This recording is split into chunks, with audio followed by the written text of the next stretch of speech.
सखा हमारे पितृमात स्वामी सखा हमारे हे नाथ नारायण वासुदेव श्री कृष्ण गोविंद हरे मुरारी हे नाथ नारायण वासुदेव।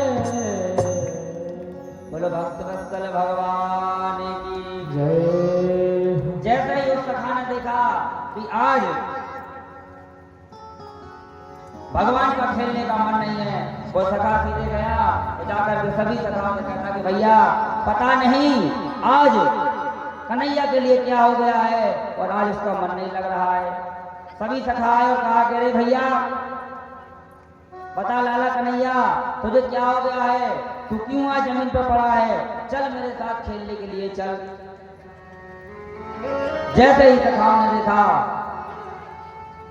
भगवान हो रहे हैं, भगवान कहते अरे सखा ये बताओ हम तुम इतने दिन संग संग रहे और कहीं और हम आज तुमसे बिछड़ गए, तब जाकर के क्या होगा। जैसे ही भगवान ने ऐसे कहा तो उस सखा ने भगवान के मुख पर हाथ धर लिया, कहा भैया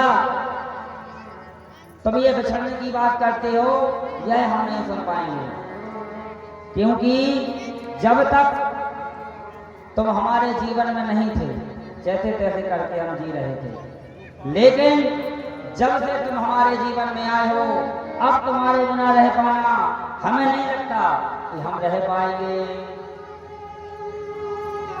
हम तेरे बिना एक भी पल नहीं रह सकते। भगवान ने कहा कोई बात नहीं सखाओ, चलो अब सारी गलियों को गिरो, अब हम वृंदावन की ओर चलते हैं। सजनों जैसे ही भगवान वृंदावन की ओर लौटे, जब भगवान वृंदावन की ओर गाय चराकर लौटते थे तो सखियों का रोज का भाव था कि भगवान आते थे और भगवान के ऊपर सखियां फूल चढ़ाती थी, फूल फेंकती थी। भगवान उन गोपियों को देखकर मुस्कुरा देते थे तो गोपियों को अच्छे लगने लगता था। लेकिन आज जैसे भगवान को पता चला कि अब हम इनसे बिछड़ने वाले हैं तो गोपियों ने फूल भगवान के ऊपर फेंके, पर आज भगवान ने गोपियों की तरफ नहीं देखा तो गोपियां समझ गईं कि आज कुछ ना कुछ तो गड़बड़ होने वाला है, क्योंकि भगवान आज जिसके लिए भी देख रहे हैं बस भगवान को देख करके रोना आ रहा है। जैसे हमारे यहाँ किसी बहन का विवाह पक्का होता है और विवाह के 5 से 10 दिन बाकी रहते हैं तो बस उसके लिए धीरे धीरे धीरे अपना वो घर, अपना वो आंगन, अपने वो दोस्त, यहाँ तक अपना कमरा और अपने माँ बाप की बहुत याद आने लगती है कि अब ये सब हमसे दूर हो जाएंगे। वैसे ही भगवान आज जिसको भी देख रहे हैं उन्हें लग रहा है कि सब हमसे बिछड़ जाएंगे। भगवान आए, भगवान ने गैयों को बांधा और आकर के सबसे पहले अक्रूर जी के पास गए, कहा काका, अक्रूर जी को प्रणाम किया। अक्रूर जी ने भगवान को गले से लगा लिया, कहा काका हमें पता है कि आप हमारे लिए लेने के लिए आए हैं, पर अभी आप किसी से मत कहना। यदि आप अभी कह देंगे कि हम तुम्हारे लिए लेने आए हैं तो सारे ब्रज में हल्ला हो जाएगा और हल्ला हो जाएगा तो मेरी माँ को पता चल जाएगा तो मैया यशोदा बेचारी रो रो करके अपना बुरा हाल कर लेगी। अभी आप मत बताना, हम भोर होते ही, सुबह होते ही अपने हिसाब से बता देंगे। सजनों लेकिन यह बात छुपी नहीं। क्यों नहीं छुपी? क्योंकि भगवान को जाना था और ऐसी बातें अक्सर नहीं छुपती। 12 वर्ष तक भगवान वहां पर रहे, सभी ग्वाल बाल रहे और ऐसा यहाँ पर वर्णन आता है कि भगवान तो साक्षात प्रेम के रूप थे। जब गोपियों और सखियों को, सखाओं को सबके लिए पता चला कि अक्रूर जी आए हैं और अक्रूर जी कन्हैया को ले जाएंगे, तब सभी गोपी सखा सभी लोग आकर के और नंद जी के महल के यहाँ रो रहे हैं।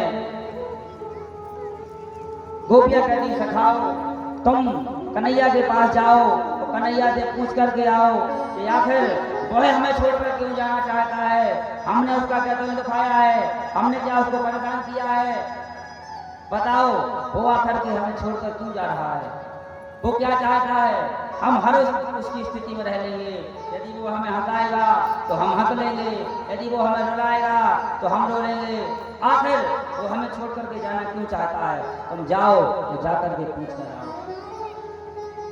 सखा गए, भगवान सोच रहे थे कि क्या होगा। अचानक से एक सखा गया, धीरे धीरे करके भगवान के कमरे में सभी सखा पहुंच गए। इधर भगवान बैठे बैठे सोच रहे थे, भगवान जिसको देखे रोना आ गया। तब भगवान ने समझाया कि भैया सदा कोई किसी के साथ नहीं रहा है, कोई किसी के साथ हमेशा के नहीं रहता है, ये तो हमारा और आपका कुछ ऐसा कर्म है जिससे हम और आप मिलते हैं। हमारा और तुम्हारा कर्म था जिससे हम मिले। लिखा है कि कर्मन तो मिले वो भयो, कर्म ही तो बिछोड़ा,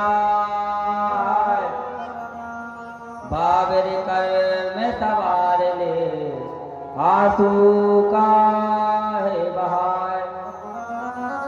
भैया हमारा तुम्हारा कुछ ऐसा कर्म होगा जिससे हमारा और तुम्हारा मिलन होगा, पर अब हमें अपने कर्तव्य के मार्ग पर जाना है। जैसे ही सखाओं ने समझा कि ये अब हमारी बात मानने वाला नहीं है, तो कोई सखा यहाँ गिर गया, कोई सखा वहां गिर गया और सब लोग रोने लगे। और जैसे ही रोने लगे तो रोने की आवाज को सुनकर के यशोदा मैया बाहर आ गई। यशोदा मैया ने पूछा, अरे पागलो क्या हो गया है, क्यों मातम मचा रही हो, क्यों रो रही हो। तब सखियों ने कहा कि अरे भोली यशोदा, तुझे पता नहीं है कि हमारी इस वृंदावन ब्रज नगरी पे विपत्ति का पहाड़ टूट गया है। बोले कैसी विपत्ति, घुमा फिरा कर नहीं बताओ, सीधा सीधा बताओ। यशोदा कहती है सीधे सीधे बताओ। तब एक गोपी कहती है कि श्याम सकारे जाएंगे, नैन मरोएंगे रोज, हे विधिना ऐसी रैन कर कि भोर कबो नहीं हो।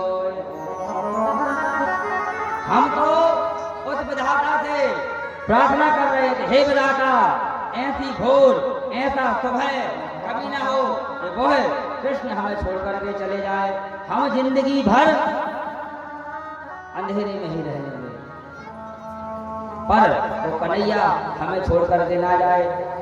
यशोदा कहती है कि अरे कौन है, कौन ले जाएगा हमारे लाला के लिए। कहती अरे भोली यशोदा, जो अब अक्रूर आया है वही हमारे लाला को ले जाएगा। सजनों, यशोदा को विश्वास नहीं हुआ तो यशोदा जी ने जैसे ही सुना और दौड़ते हुई सीधी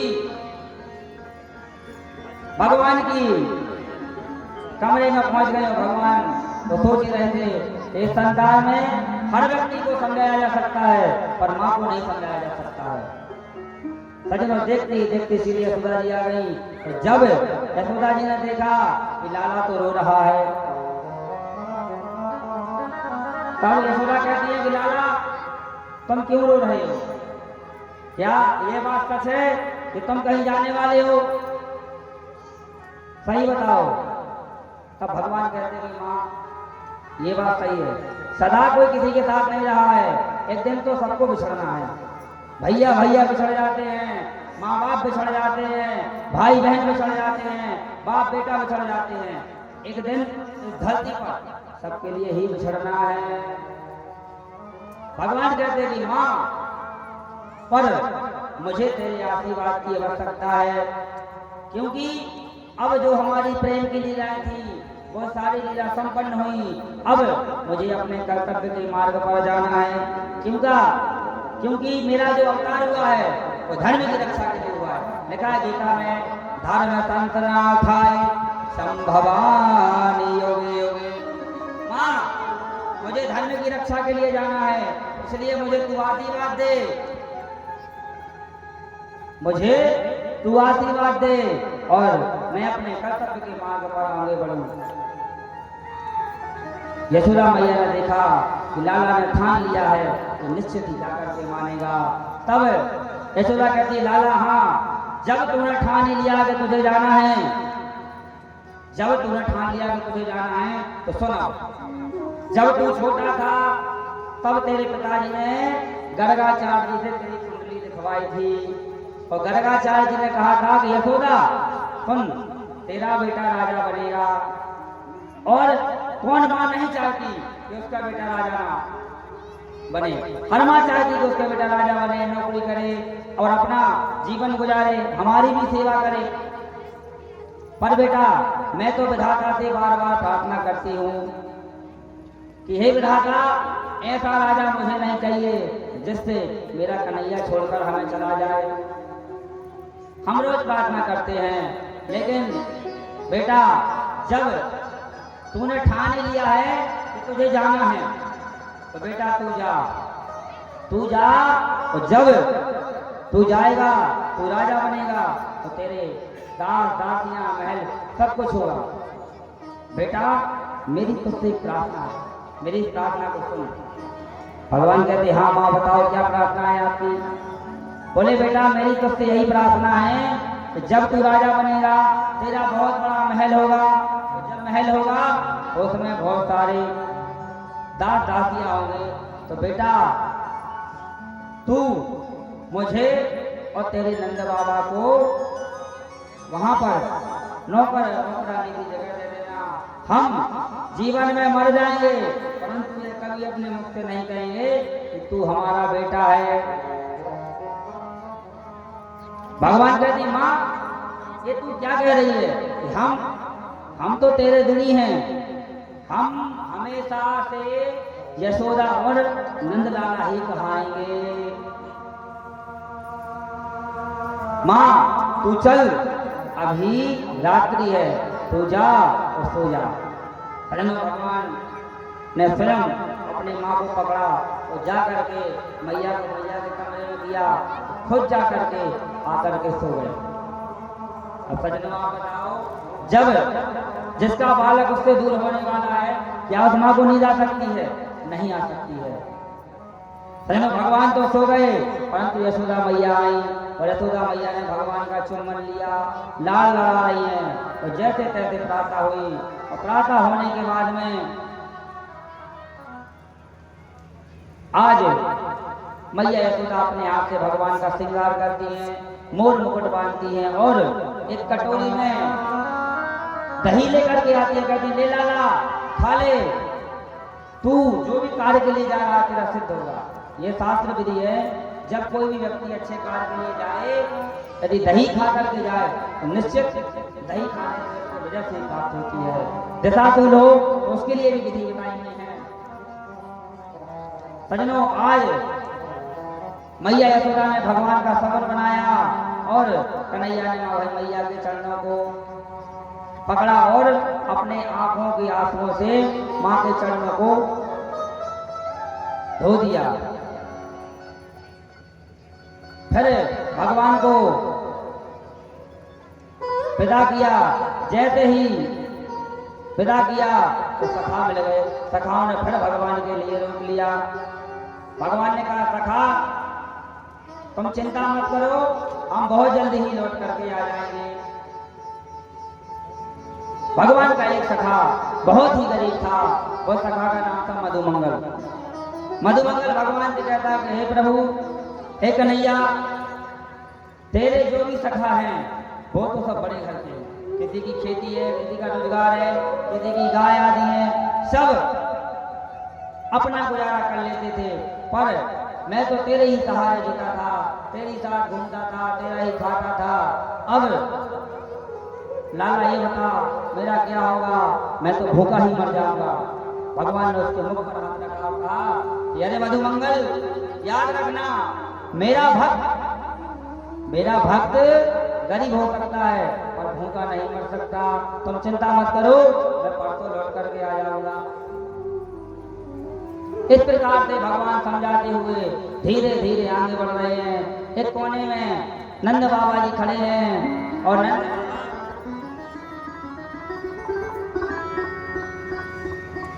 कोने में खड़े हैं और दीवार से लिपटे हुए हैं। और जैसे ही भगवान को देखा और भगवान के लिए हृदय से लगाया और रोने लगे। मन है व्याकुल नयन सजल है, एक ऐसी कठिन विदाई हो।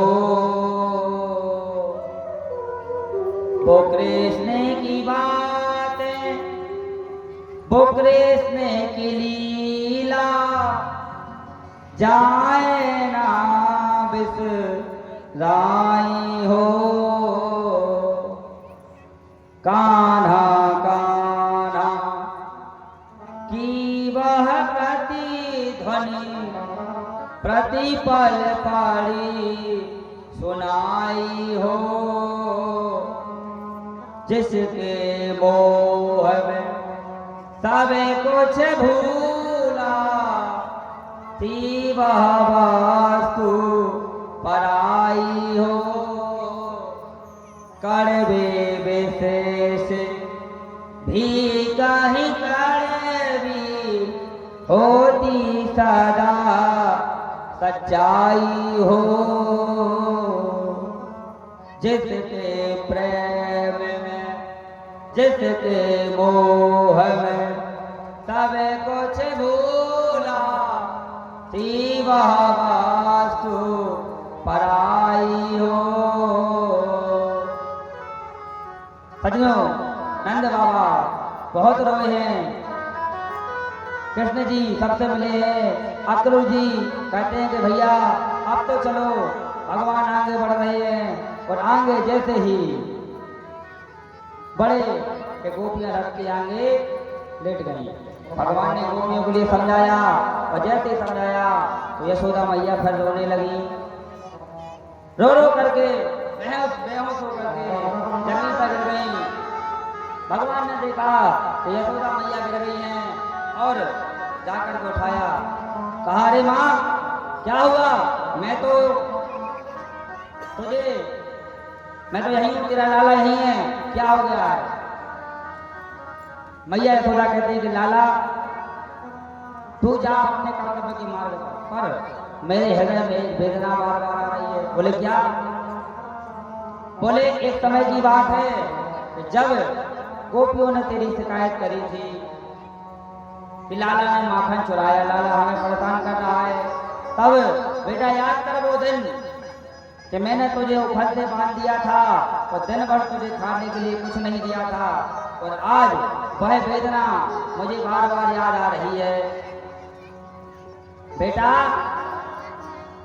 बस तू इतना कह दे कि माँ मैंने तुझे माफ किया। भगवान कहते हैं यदि माँ तुम कैसी बात करती हो, मुझे तो तेरा ऋणी होना चाहिए कि मुझे तुझ जैसी माँ मिली। भगवान ने बहुत समझाया पर माँ को कोई नहीं समझा। सज्जनों, इस संसार में भगवान के यदि रूप को हमें देखना है तो माँ के अंदर भगवान को देखो। इस संसार में यदि भगवान कोई है तो वो हमारी माँ है। आप ध्यान देना, जैसे कोई माँ अपने बच्चे को दिन में एक बार थप्पड़ मार देती है तो होता क्या है कि बच्चा कब तक रोता है? जब तक उसे दर्द होता है। परंतु माँ उस दिन पूरे दिन भर रोती है कि बताओ, और जगह जगह जाती है, घर घर जाती है और सुनाती है कि बताओ मैंने आज लाला को मारा। घर घर जाकर के सुनाएगी। बस लाला तू जा और जाते हुए मुझे कह दे कि मैं संतुष्ट हुई। कितना निर्मल और पावन है माँ बेटे का नाता। 9 मास गर्भ में धरती है उसे माँ को शीश झुकाता हो। इस संसार के जितने भी रिश्ते होते हैं, हर एक रिश्ते में कहीं ना कहीं स्वार्थ होता है। पर जो माँ का रिश्ता होता है, थोड़ा सा और समय लगेगा, पर जो माँ का रिश्ता होता है वो निस्वार्थ रिश्ता होता है। आप ध्यान देना, किसी माँ का बालक जब बाहर काम करने के लिए जाता है और जब वह लौट करके वापस आता है, उसके लिए छुट्टी मिलती है और वो घर पर फोन करता है कि माँ मुझे छुट्टी मिल गई है और मैं आ रहा हूँ, बता तुझे क्या चाहिए। उसकी माँ बीमार पड़ी है, पर वो फोन दूसरे के लिए पकड़ा देती है। भैया से पूछता, भैया बता देगी, उसका बालक बता देगा, पत्नी